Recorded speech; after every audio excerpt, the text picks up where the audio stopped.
Kami Majelis Jemaat GKI Cibadak mengucapkan selamat datang kepada seluruh jemaat dan simpatisan yang hadir dalam kebaktian umum hari ini. Tuhan Yesus berkati. Kami mengundang saudara untuk serta dalam kegiatan di GKI Cibadak.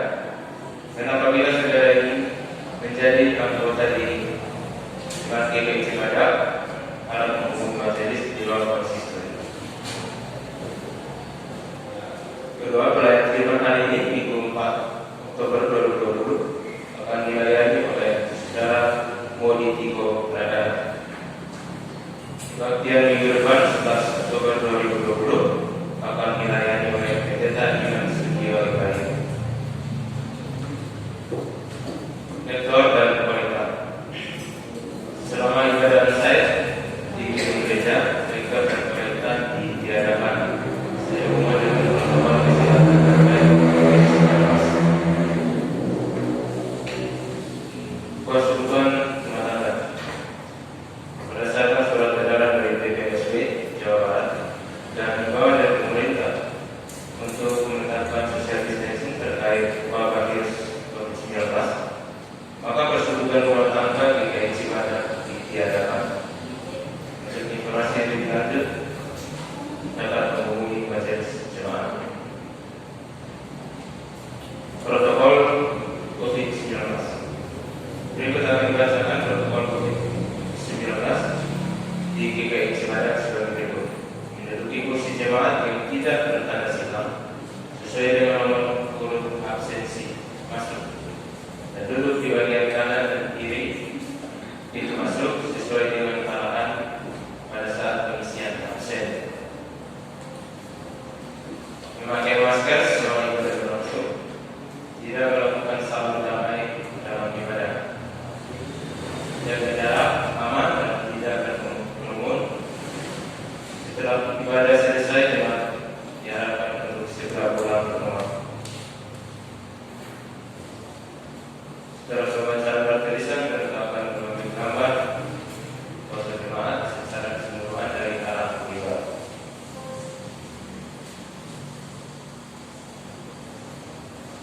Atestasi keluar. Majelis Jemaat GKI Cibadak telah menerima surat atestasi keluar jemaat atas diri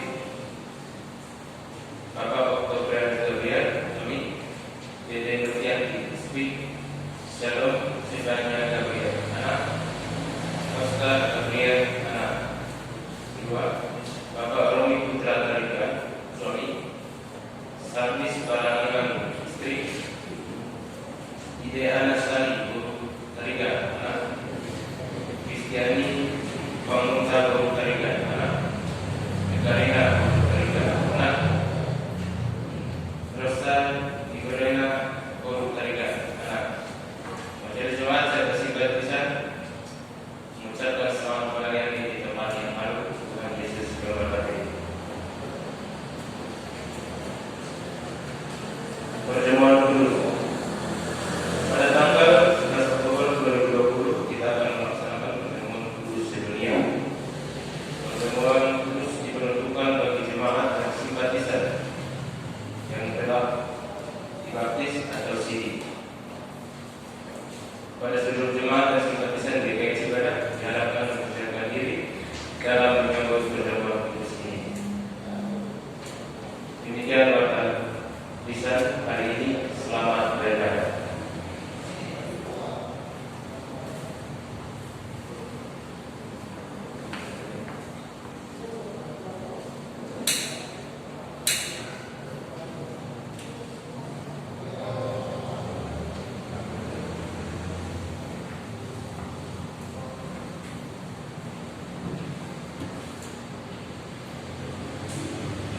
PKJ 1.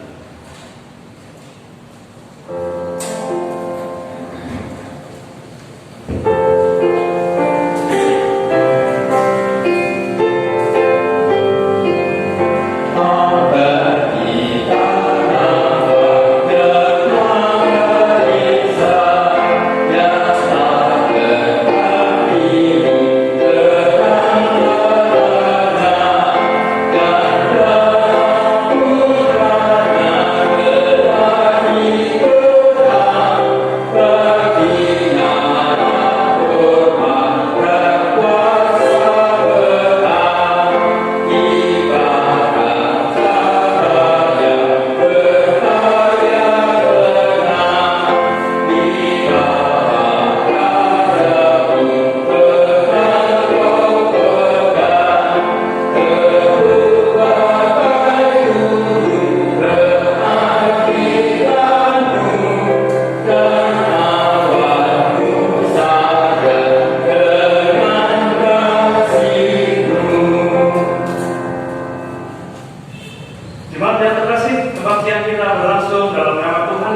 menjadikan langit dan bumi.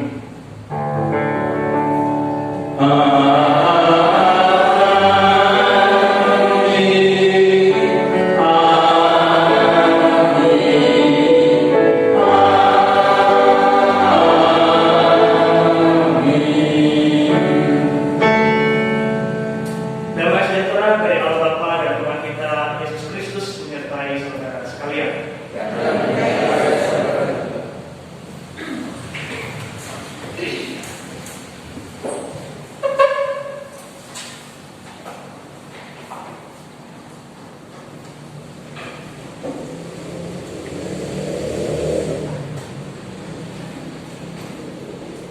Kata pembukaan diambil dari Yesaya 44 ayat 3 yang berbunyi, sebab aku mencurahkan air ke atas tanah yang haus dan hujan lebat ke atas tempat yang kering. Aku akan mencurahkan rohku ke atas keturunanmu dan berkatku ke atas anak cucumu. Jemaat yang dikasih Tuhan, marilah kita memasuki ke dalam doa pengakuan dosa, memberikan kesempatan kepada jemaat untuk berdoa terlebih dahulu untuk mengakui dosa-dosanya. Mari kita berdoa.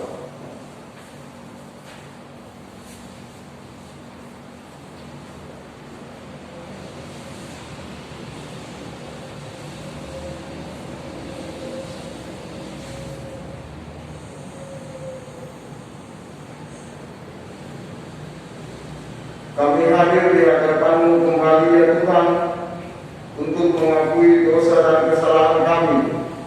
Kami sadar bahwa dalam menghadapi masalah hidup, dalam berrelasi dengan sesama, dan mengambil pilihan kami, seringkali terselip dosa, baik sadar maupun tidak sadar.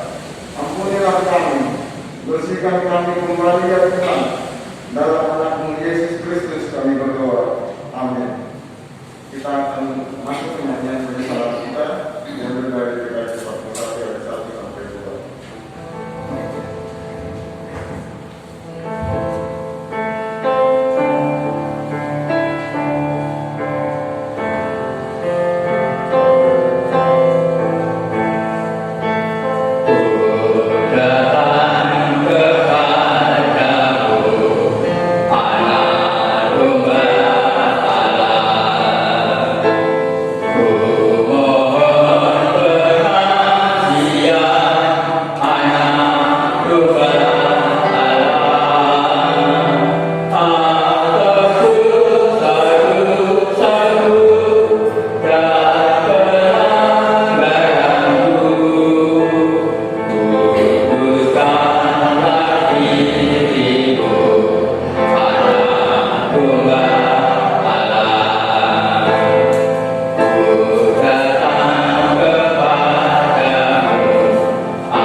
Kita memasuki berita anugerah jemaat Tuhan yang kami berpanggil berdiri. Anugerah pengampunan tersedia bagi kita yang sungguh-sungguh mengakui dosa di hadapan Tuhan. Seperti yang dikatakan dalam 1 Petrus ayat 1 ayat 18 sampai 19 demikian. Sebab kamu tahu bahwa kamu telah ditebus dari cara hidupmu yang sia-sia, yang kamu warisi dari nenek moyangmu. Itu bukan dengan barang yang fana, bukan pula dengan perak ataupun emas, melainkan dengan darah yang mahal, yaitu darah Kristus yang sama seperti darah anak domba yang tak ternoda dan tak bercacat. Demikianlah berita anugerah dari Tuhan. Kita akan nyanyikan nyanyian kita dari PKJ 244 ayat 1 sampai 2.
marilah kita bersama-sama menyiapkan hati dan pikiran kita untuk menerima sabda Tuhan. Kita berdoa. Ya Tuhan, ketika kami melihat perjalanan kehidupan kami tengok kisah hidup kami bisa melihat bahwa karena Tuhan sendirilah yang terus memimpin, sehingga kami merasa tenang, penuh dengan damai sejahtera.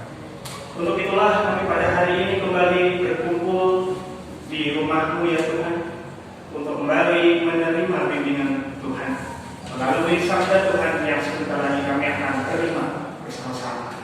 Kiranya Tuhan sendirilah yang memimpin kami, sehingga apapun yang kami terima pada hari ini betul-betul bisa menjadi pandu kehidupan kami, terkhusus juga dalam hidup berkeluarga. Lengkapilah juga hamba-Mu yang penuh dengan kekurangan ini, supaya kekurangan Engkau perlengkapi dan sabda Tuhan tersampaikan ke tengah-tengah jemaat. Di dalam nama Tuhan kami Yesus Kristus kami telah berdoa. Amin.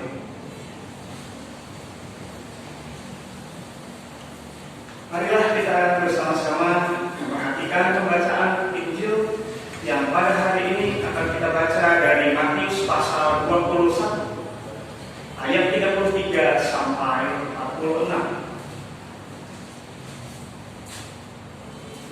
Tetapi memberikan judul perumpamaan tentang penggarap-penggarap kebun anggur. Dengarkanlah suatu perumpamaan yang lain. Adalah seorang tuan tanah membuka kebun anggur dan menanam pagar sekelilingnya. Ia menggali lubang tempat memeras anggur dan mendirikan menara jaga di dalam kebun itu. Kemudian ia menyewakan kebun itu kepada penggarap-penggarap, lalu berangkat ke negeri lain. Ketika hampir tiba musim petik, ia menyuruh hamba-hambanya kepada penggarap-penggarap itu untuk menerima hasil yang menjadi bagiannya. Tetapi penggarap-penggarap itu menangkap hamba-hambanya itu. Mereka memukul yang seorang, membunuh yang lain, dan melempar yang lain pula dengan batu. Kemudian tuan itu menyuruh pula hamba-hamba yang lain lebih banyak daripada yang semula. Tetapi mereka pun diperlakukan sama seperti kawan-kawan mereka.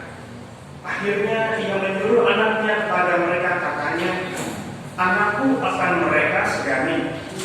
Tetapi ketika penggarap-penggarap itu melihat anaknya itu, mereka berkata seorang kepada yang lain, "Dia adalah ahli waris, mari kita bunuh dia, supaya warisannya menjadi milik kita." Mereka menangkapnya dan melemparkannya keluar kebun anggur itu, lalu membunuhnya.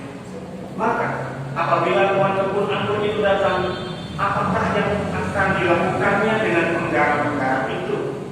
Kata mereka padanya, "Dia akan membinasakan orang-orang jahat itu dan kebun anggurnya akan disewakannya kepada penggarap-penggarap lain yang akan menyerahkan hasilnya kepadanya pada waktunya."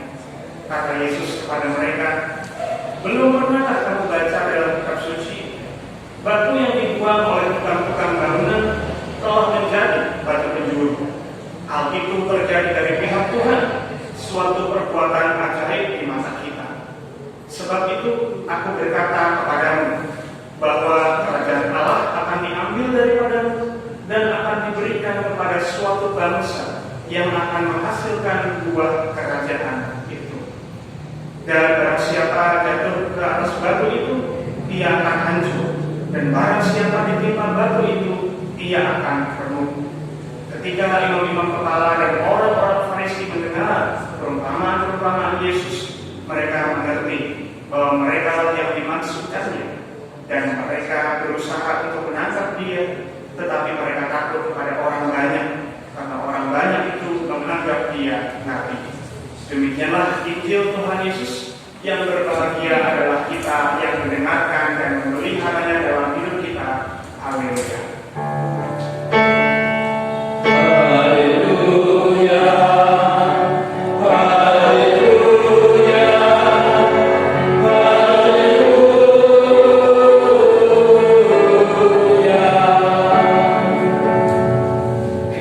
Keluargaku adalah kebun anggurnya. Bapak Ibu, tidak terasa kita sudah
kemudian kita kan penasaran ya yang lain itu kayak apa sih gitu ya.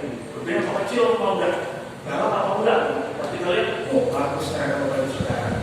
Gagah gitu ya, warnanya besar, susunya keren lah, gitu. Maco gitu ya. Ini peliharaan cowok-cowok maco banget nih. Lalu kita kemudian tanya, berapa nih? Dan lain sebagainya. Lalu sampailah kami berkesimpulan, kayaknya enak ya pelihara anjing. Udah ya, kita nanti pelihara. Tetapi kemudian teman saya yang baru saja mendatangkan seekor pitbull ini berkata, bentar, jadi kalian semua nih cuma pengen gendong-gendong anjingnya, pengen cuma pamer-pamer ke tetangga, teman-teman, atau gimana nih? Karena memelihara ini tidak semudah kelihatannya. Belum nanti ngasih makanannya, emang kuat gitu ya. Namanya dog food ya Bapak Ibu Saudara, belum tentu ramah dengan ya kantongnya mahasiswa waktu itu ya. Mendingan buat nasi telur. Bikin yang ditanya. Lalu kemudian bagaimana kalau disuruh mandiin? Emang bisa. Kalau disuruh bersih-bersih kotor-kotornya emang mau. Jangan langsung pengen. Nah tapi Bapak Ibu Saudara, inilah kecenderungan manusia. Ketika kita melihat sesuatu pengen gitu, pengen mendapatkan. Padahal kita pernah mendengarkan sebuah perkataan bahwa mendapatkan itu lebih mudah daripada memelihara atau merawat atau mempertahankan gitu ya Bapak Ibu Saudara. Benar gak sih Bapak Ibu? Kalau mendapatkan itu lebih mudah daripada mempertahankannya. Benar ya? Kalau kita lihat anak-anak kita sudah ranking 1, kira-kira semester depan sudah pasti mudah nggak ranking 1 lagi? Belum tentu ya. Bisa jadi tidak. Bisa jadi ranking 2, ranking 3 dan lain sebagainya. Mempertahankan itu lebih sulit. Kenapa sih tapi? Ya, kenapa sih mempertahankan itu lebih sulit daripada mendapatkan? Karena Bapak Ibu Saudara biasanya ketika kita belum mendapatkan itu kita semangatnya luar biasa. Mari kita lihat Bapak Ibu Saudara bacaan kita tentang perumpamaan kebun anggur. Di sini dikatakan bahwa ada seorang tuan tanah membuka kebun anggur lalu menanam pagar di sekelilingnya. Dia sudah menyiapkan segala macam ya, lubang tempat memeras anggur, menara jaga dan lain sebagainya, dan akhirnya dia memutuskan untuk menyewakan kebun ini kepada orang-orang. Siapa yang mau untuk menggarap kebun ini?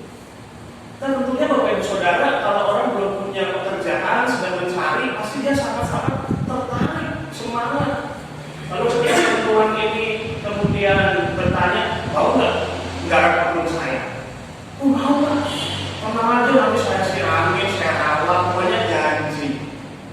Karena masih dalam taraf mendapatkan. Dan bukankah seperti itu Bapak Ibu Saudara, kehidupan kita bukan hanya masalah peliharaan, bukan hanya masalah harta, tetapi juga masalah berkeluarga. Mari kita tanyakan teman-teman kita yang masih muda ya, termasuk saya ya, kalau mau nanti tanya ke saya. Pak Nudi, gimana soal jodoh? Kadang-kadang Bapak Ibu Saudara ketika berbicara soal jodoh itu ada sebuah hurdle. Kalau bagi orang yang bisa jodoh itu ada 3 tahap. Gitu. Yang pertama itu tahap ada apanya. Saya mau nyari itu yang ada mobilnya, yang ada rumahnya, yang ada penampilan yang menarik, gitu. Ada baunya itu wangi gitu kalau pas jalan gitu ya, nggak bau-bau gimana gitu, tapi wangi, enak gitu. Tapi begitu nunggu-nunggu gitu ya, kita doa segala macam, Tuhan berikanlah yang ada ini, ada itu yang nggak dapat. Lalu sampailah di fase kedua, yakni apa adanya.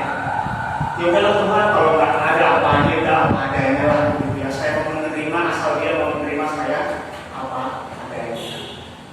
Setelah doa lagi nggak dapat ternyata Bapak Ibu Saudara. Akhirnya jatuh yang ketiga.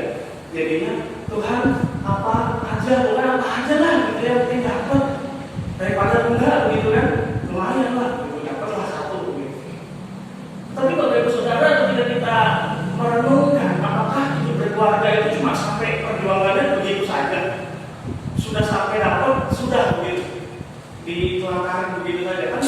memungkinkan.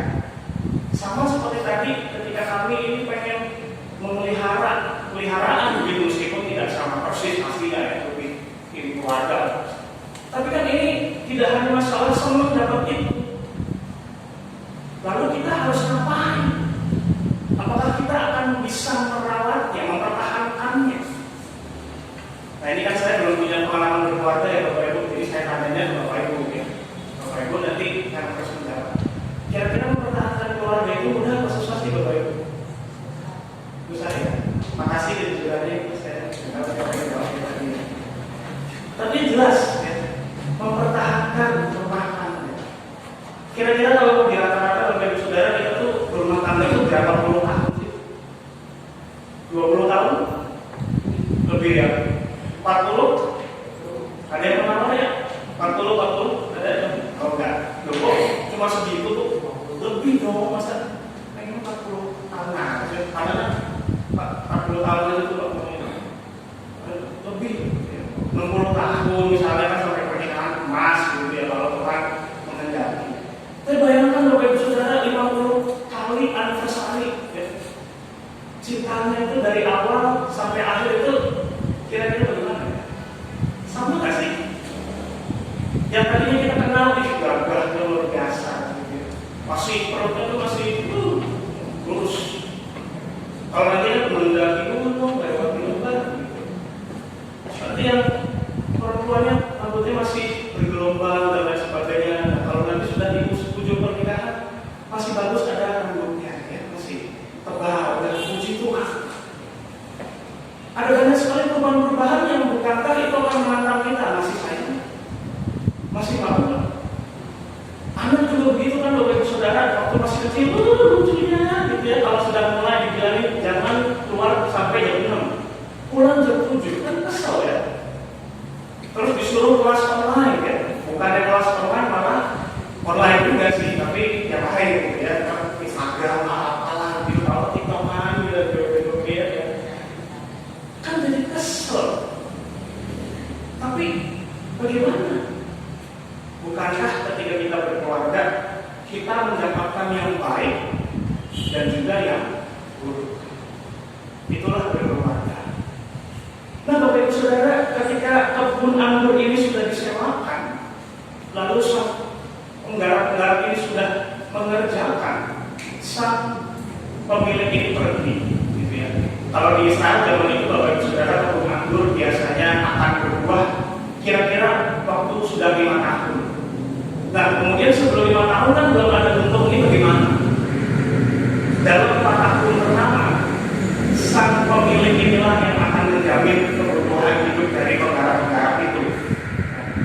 Jadi kebun ini belum bisa berhasil begitu, lalu penggarap-penggarap ini dicukupkan oleh sang pemilik kebun. Ini mau menandakan apa Bapak Ibu Saudara? Bahwa Tuhan seperti penggarap-penggarap ini dia mencukupkan kita terlebih dahulu, baru nanti setelah 5 tahun Tuhan datang meminta hasilnya, ayo kita bagi hasil. Tapi Tuhan terlebih dahulu mencukupkan kebutuhan kita. Kemarin saya sedang berbicara sama Mas Bayang gitu ya, kata Mas Bayang begini, orang Amerika, orang China dan lain sebagainya itu mikirin bagaimana sampai ke bulan. Tapi orang Indonesia itu lebih bagus, lebih hebat daripada astronot-astronot itu. Kenapa? Kami kan sudah memikirkan dari bulan ke bulan. Luar biasa, lebih sudah. Maksudnya yang bulan Maret, ya besok bulan April gimana nih? Mana tanggal gitu ya. Tapi begitulah Bapak Ibu Saudara. Terkadang orang dunia menganggap cukup nggak nih? Padahal dalam firman Tuhan dikatakan bahwa Tuhan sudah mencukupkan lebih dulu sebelum kita bisa memberikan hasil. Ini kan berarti Bapak Ibu Saudara, keluarga juga seperti itu, ada awalnya, baru mulai nabung rumah, baru punya anak, baru ini, baru itu, belum bisa menghasilkan. Tetapi pada waktunya nanti kita semua diminta sadar untuk melihat bahwa Tuhan itu juga pengen kita membuahkan hasil bagi dirinya. Tetapi apa yang dikatakan di dalam Alkitab Bapak Ibu Saudara, hampir tiba musim petik, ketika Tuhan itu menyuruh hamba-hambanya untuk datang kepada para penggarap ini meminta hasil bagiannya. Yang dilakukan oleh para penggarap ini justru memukul hamba yang satu, membunuh yang lain, mengusir yang lainnya lagi. Dikirim sekali lagi pun sama, bahkan jumlahnya pun lebih banyak, tapi tetap sama. Dipukul, dibunuh, diusir. Bahkan ketika Tuhan ini menyuruh anaknya sendiri dengan harapan bahwa mereka akan menyegani anaknya ini tunggal, mereka akan memberikan hasilnya bagi Tuhan ini. Tetapi apa yang dilakukan? Justru para penggarap ini kemudian berpikir, lah ini ahli warisnya. Waktu itu peraturannya ketika nanti sudah tidak ada lagi ahli waris, bisa mereka mendapatkan hak dari kebun anggur itu secara penuh, jadi milik mereka. Mereka membunuh sang anak ini, lalu kemudian mereka tetap melanjutkan aktivitas seperti biasa. Luar biasa Bapak Ibu Saudara, ketika kita melihat ilustrasi dalam perumpamaan ini, bukankah kita semua harusnya tertegun? Ketika kita diberikan keluarga layaknya kebun anggur, lalu Tuhan sudah mencukupkan keluarga kita, tapi ketika Tuhan datang lagi meminta hasil, anak-anak kita yang sudah sehat dan berprestasi itu, suami istri yang bisa bekerja dan menghasilkan, Tuhan minta bagiannya. Apa yang menjadi respon kita? Apakah kita akan seperti para penggarap itu, mengklaim bahwa kebun ini sudah jadi milik saya? Bukankah banyak Bapak Ibu Saudara, keluarga-keluarga yang mengklaim bahwa ini anak saya, terserah saya yang mau ini bagaimana? Ini kan keluarga saya, itu macam-macam ngapain? Saya kan punya keluarga sendiri, lakukan sendiri. Tapi kita mau diingatkan bahwa keluarga kita pun itu adalah titipan Tuhan. Baik kita yang baru punya anak, atau bahkan baru punya pasangan belum dikaruniai anak, bahkan sampai sudah punya menantu dan cucu, itu adalah titipan dari Tuhan.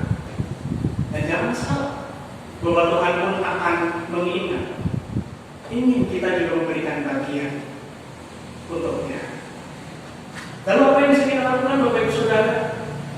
Yang kita bisa lakukan adalah untuk juga melakukan kehidupan kita dalam berkeluarga, dalam rangka untuk mempersembahkan itu kepada Tuhan. Ada banyak sekali Bapak Ibu Saudara, keluarga Kristen di zaman sekarang yang lupa. Ketika dia baru saja mau merintis keluarga, dia datang ke gereja, datang ke penatuan, datang ke gereja, Pak, tolong layani kami, kami mau menikah. Dilayani, diberkati dalam Tuhan, dipersatukan di depan jemaat. Tetapi ketika sudah terjalin relasi keluarga ini, lupa untuk memberikan kembali kepada Tuhan. Lupa bahwa setiap berkat yang dialami oleh keluarganya adalah dari Tuhan. Maka mari dalam bulan keluarga ini kita belajar bahwa keluarga kita pun punya sebuah tugas untuk juga tetap membagi hasil kepada Tuhan. Seluruh hal yang sudah diberikan Tuhan itu juga bisa kita persembahkan kembali kepada Tuhan. Dan Bapak Ibu Saudara, ketika kita melihat ya Bapak Ibu Saudara bahwa dalam perumpamaan ini penggarap-penggarap itu tidak mengindahkan tuan dari pemilik kebun ini, lalu mereka akan dibinasakan oleh tuan ini, dan kemudian kebun itu akan diserahkan, disewakan kembali kepada penggarap-penggarap yang lain. Dan dikatakan di ayat 42, Bapak Ibu Saudara, belum pernahkah kamu baca dalam kitab suci, batu yang dibuang oleh tukang-tukang bangunan telah menjadi batu penjuru. Hal itu terjadi dari pihak Tuhan, suatu perbuatan ajaib di mata kita. Di ayat 43 dikatakan, sebab itu aku berkata kepadamu bahwa kerajaan Allah akan diambil daripadamu dan akan diberikan kepada suatu bangsa yang akan menghasilkan buah kerajaan itu. Jadi Bapak Ibu Saudara, yang perlu kita ingat kuncinya supaya kita bisa menghayati bahwa keluarga adalah kebun pengangguran adalah ketika kita terus mengingat bahwa Tuhan Yesus itulah adalah batu penjuru kita, kepala keluarga, bukan kita suami, tetapi Tuhan yang menjadi kepala dari keluarga kita. Bahwa Tuhanlah yang menjadi batu penjuru bagaimana kita bisa melewati kehidupan berkeluarga yang tadi kita sudah bahas, berjalan 40 tahun, berjalan 50 bahkan 60 tahun bersama-sama. Ada banyak sekali godaan-godaan di zaman sekarang yang membuat kita bisa lemah, Bapak Ibu Saudara.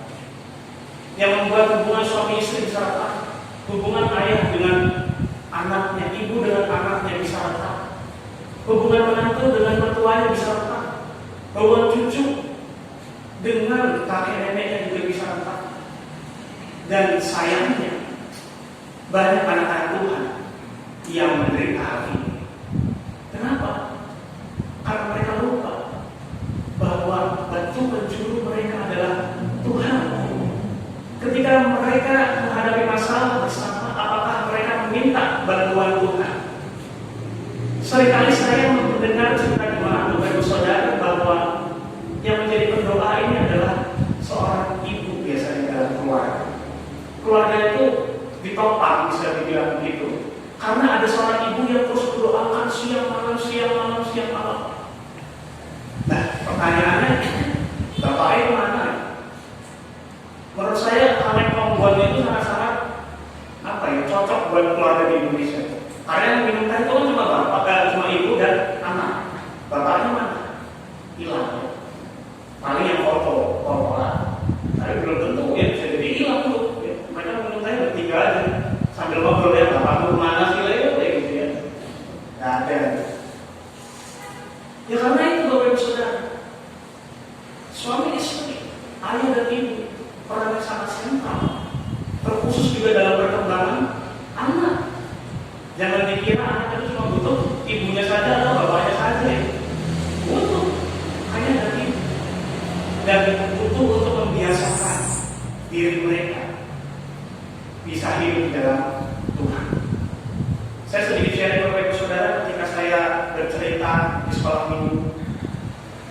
Tahu nggak yang namanya Yunus? Tahu nggak yang namanya ini, yang namanya itu? Kadang ada anak yang bilang, tahunya siapa? Tahunya itu yang agama sebelah kan? Ini malah gimana sih? Itu kan tandanya Bapak Ibu Saudara ada banyak sekali keluarga muda Kristen yang belum bisa membiasakan diri kepada anaknya untuk bisa hidup, mengerti cerita Alkitab, bagaimana mereka bisa tumbuh dan ingat. Kemarin saya kelepasan ngomong ikan paus, Yunus bilang ikan paus, salah, benar itu salah. Tapi itu karena apa? Karena saya mendengarkan cerita guru sekolah minggu, nonton video yang itu adalah cerita Alkitab. Waktu kecil, meskipun salah, ingat sampai tua. Bagaimana kalau dengar Bapak Ibu Saudara? Luar biasa bukan? Keingat sampai nanti dia lanjut usia. Nah Bapak Ibu Saudara, maka pertanyaan pada hari ini, maukah kita sebagai para penggarap kebun anggur mengolah kebun ini dengan baik, setia, dan tetap memakai Tuhan Yesus sebagai batu penjuru kita? Niscaya bahwa ketika kita bisa memberikan kepada Tuhan bagiannya, buah yang manis dari kebun anggur kita, kita pun akan mendapat yang dijanjikan Tuhan, kerajaan Allah. Itulah kabar baik pada hari ini. Kiranya kita dapat membawanya dalam kehidupan kita dan melakukannya dalam hidup sehari-hari. Amin.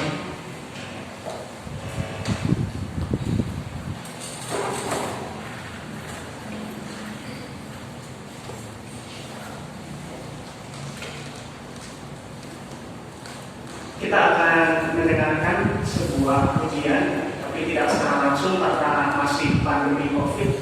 Maka kita akan menikmati pujian ini yang disampaikan oleh wilayah 1 video yang sebentar lagi akan diputarkan.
Terima kasih untuk yang wilayah 1, nanti wilayah 2, 3, dan 4 dipersilahkan diberikan ke panitia dan keluarga. Jemaat yang dikasih Tuhan, kita untuk bangkit berdiri. Kita akan memasuki pengakuan iman rasuli. Mari kita mengikrarkan iman kita menurut pengakuan iman rasuli yang berbunyi demikian. Aku percaya kepada Bapa yang Maha Kuasa, dan Tuhan dan Bumi, dan kepada Yesus Kristus, yang lahir dari Maria,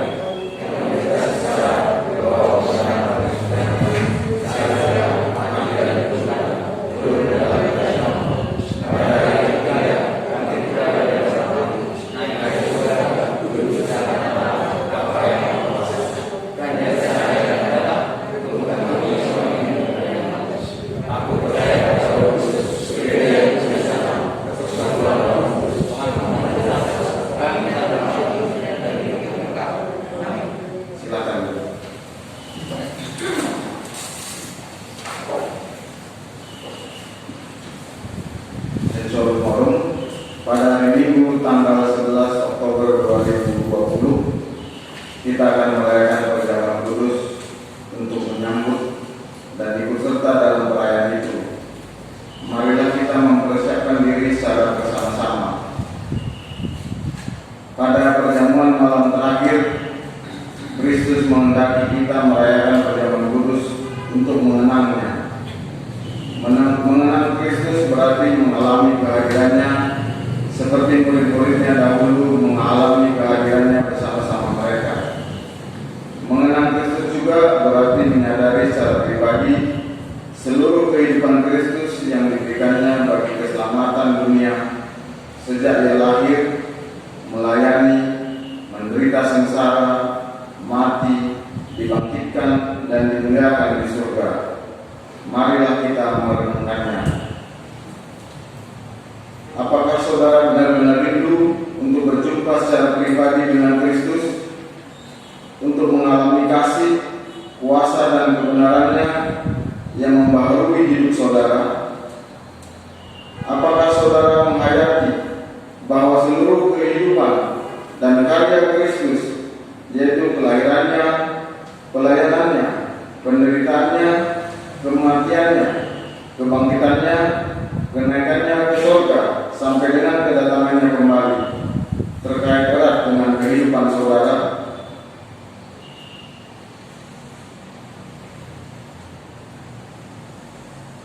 Pada perjamuan malam terakhir, ketika Kristus memecah roti dan mengangkat cawan, Ia membagikan tubuh dan darahnya sendiri kepada murid-muridnya.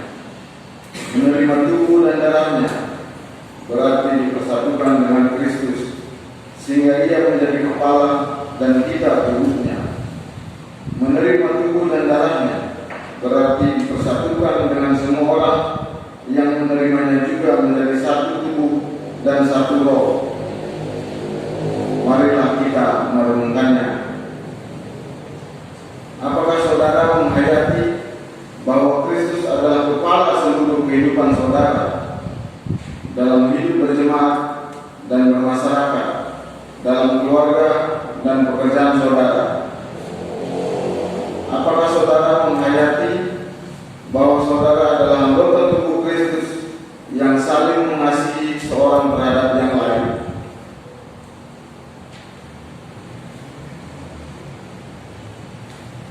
Ketika kita bersatu dengan Kristus, roti hidup yang dipecah-pecahkan bagi dunia ini, kita pun dipersatukan dalam kematian dan kebangkitan Kristus. Dipersatukan dengan Kristus berarti diutus untuk mengosongkan dan menyangkal diri, memikul salib dan mengikuti Kristus. Dipersatukan dengan Kristus berarti diutus untuk memberi hidup kita demi keselamatan dunia. Marilah kita merenungkannya. Apakah dalam persekutuan dengan Kristus, saudara mau berkorban dan menjadi berkat bagi sesama saudara?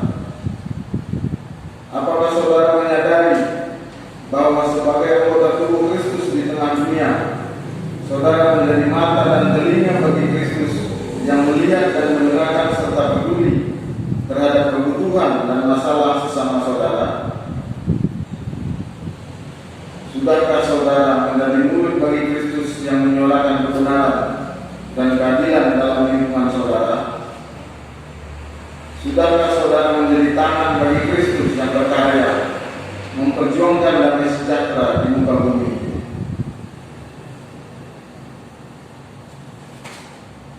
Kiranya Roh Kudus menolong kita semua dalam mempersiapkan diri untuk merayakan perjamuan kudus pada tanggal 11 Oktober 2020 mendatang. Tuhan Yesus memberkati.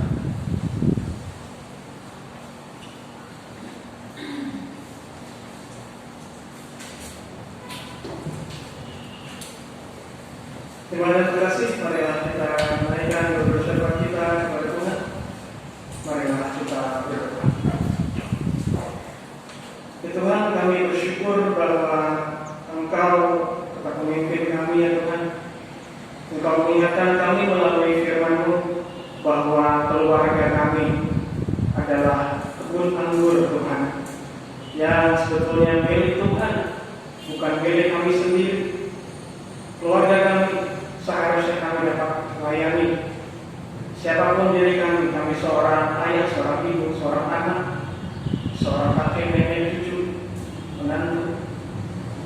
Ya Tuhan, biarlah Engkau sendiri yang mengajarkan kami bagaimana kami tetap bisa melihat Engkau sebagai batu penjuru hidup kami, sehingga kami tidak seperti bangunan yang lain yang membuang Engkau, tapi kami betul-betul mendasarkan kehidupan kami di atas batu yang teguh, yakni Tuhan Yesus. Tuhan, kami juga akan menaikkan doa syafaat kami. Kami berdoa untuk bangsa negara kami dan juga kota tercinta kami di Badak ya Tuhan, Kabupaten Sukabumi dan juga Kota Sukabumi yang terus Tuhan masih berjuang mengentaskan pandemi corona ini. Kiranya Tuhan sendiri yang akan memberikan kami hikmat supaya apapun yang harus kami lakukan dan juga para pemimpin bangsa kami bisa betul-betul Tuhan taat dan juga takut kepada Tuhan dan bisa berusaha terus untuk menyelesaikan pandemi corona ini. Ya Tuhan, kami juga berdoa untuk jemaat Tuhan dimanapun tempat, terkhusus juga jemaat GKI Cibadak yang kami juga terus Tuhan usahakan untuk bisa terus melayani sesuai dengan firman Tuhan. Berkatilah para pelayan, para hamba-hamba, terkhusus juga Pendeta Iman Sugio Ibrahim beserta keluarga, para pengatua beserta keluarga, para pengurus aktivis dan juga panitia dengan keluarga. Tuhan sendiri juga yang akan berkati mereka dengan kehidupan berkeluarga masing-masing, sehingga mereka dapat melihat, kami semua dapat merasakan tuntunan Tuhan, dan juga kami akan tetap rindu untuk melayani Engkau sampai kapanpun juga. Ya Tuhan, kami juga berdoa untuk jemaat Tuhan. Kami berdoa ya Tuhan untuk saudara-saudari kami yang berulang tahun pada minggu-minggu ini ya Tuhan, untuk Esther Terminan dan juga untuk Yohanes Christian Asal. Kiranya Tuhan juga yang akan memberikan mereka pertambahan hikmat, pertambahan berkat dan juga pertambahan iman, sehingga mereka pun dapat terus melayani Tuhan, hidup bagi Tuhan sampai Engkau memanggil mereka kembali. Ya Tuhan, kami juga mau berdoa untuk pembawa kami ya Tuhan, untuk Pemaloro, untuk Bapak Adam, Ibu dari Bapak Suci Setia, dan juga Bapak kami yang kami tidak dapat sebutkan satu persatu dalam usia senja mereka ya Tuhan. Tuhan sendiri yang mau perlengkapi, yang mau terus kuatkan dan terus hibur, supaya mereka dapat bersuka cita menjalani hari-hari mereka. Untuk keluarga-keluarga ya Tuhan, untuk suami istri, Tuhan juga akan berkati setiap keluarga, sehingga hubungan antara suami dan istri dapat terjalin dengan mesra, penuh kasih setia, sehingga keluarga-keluarga dapat dipimpin oleh ayah dan ibu yang betul-betul juga memakai firman Tuhan sebagai panduan keluarga mereka. Untuk anak-anak kami, untuk cucu-cucu kami ya Tuhan yang masih bersekolah dan juga mungkin sudah bekerja, Tuhan sendiri memberkati aktivitas mereka, sehingga apapun yang mereka kerjakan dapat mereka dasarkan di dalam Tuhan, sehingga hasil dari pekerjaan mereka tidak akan sia-sia, tetapi justru semakin diberkati oleh tangan Tuhan sendiri. Terima kasih ya Bapak. Inilah seluruh doa kami. Kami menaikkan di dalam nama Tuhan Yesus Kristus yang sudah mengajarkan kami berdoa.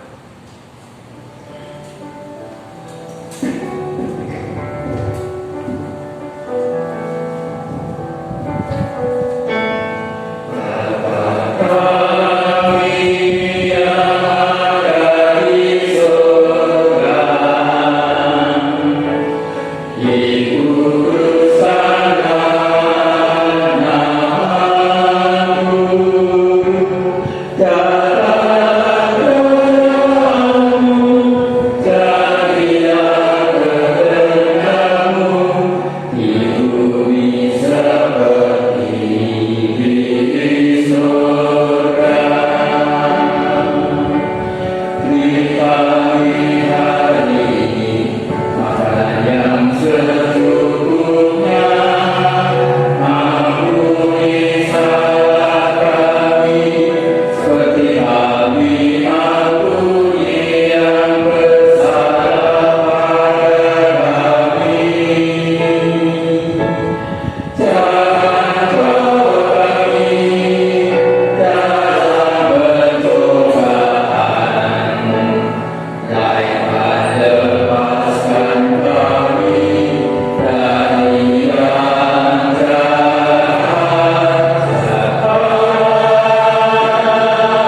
Mari kita mempersembahkan kesukaan kita di hadapan Allah dengan mengingat ayat persembahan dari Yesaya 56 ayat 7 yang berbunyi demikian.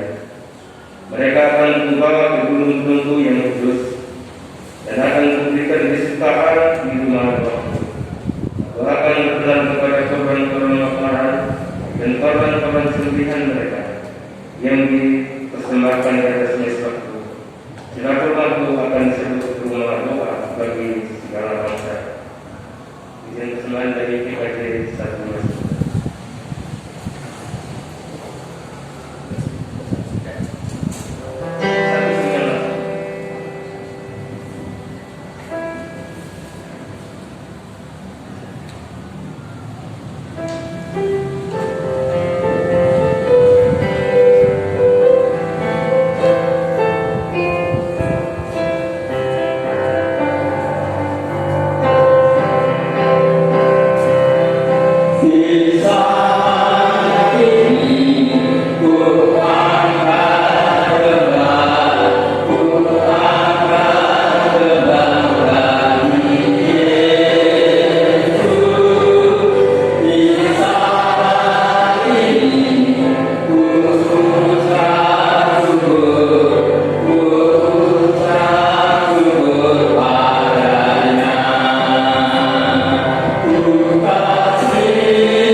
Terima kasih ya Tuhan karena mencukupkan-Mu dalam hidup kami. Betapa kami harus bersyukur kepadamu atas pemberian-Mu. Maka kami menghadap kepadamu membawa persembahan. Berkatilah dan layakanlah persembahan-Mu supaya berkenan di hadapan-Mu. Dalam nama Tuhan Yesus Kristus. Amin.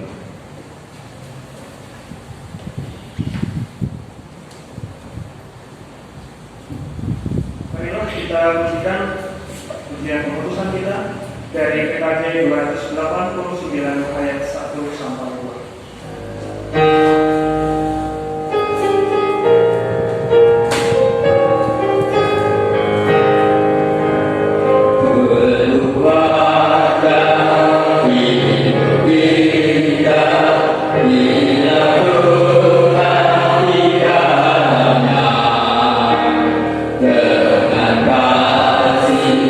Yang sempurna Tuhan diri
Jemaat yang terkasih, arahkanlah hatimu kepada Tuhan. Jadilah saksi Kristus. Terpujilah Tuhan. Marilah kita pulang ke dalam kehidupan kita dengan menerima berkat dari Tuhan. Tuhan memberkati kita dan melindungi kita. Tuhan menyinari kita dengan wajahnya dan memberi kita kasih karunia.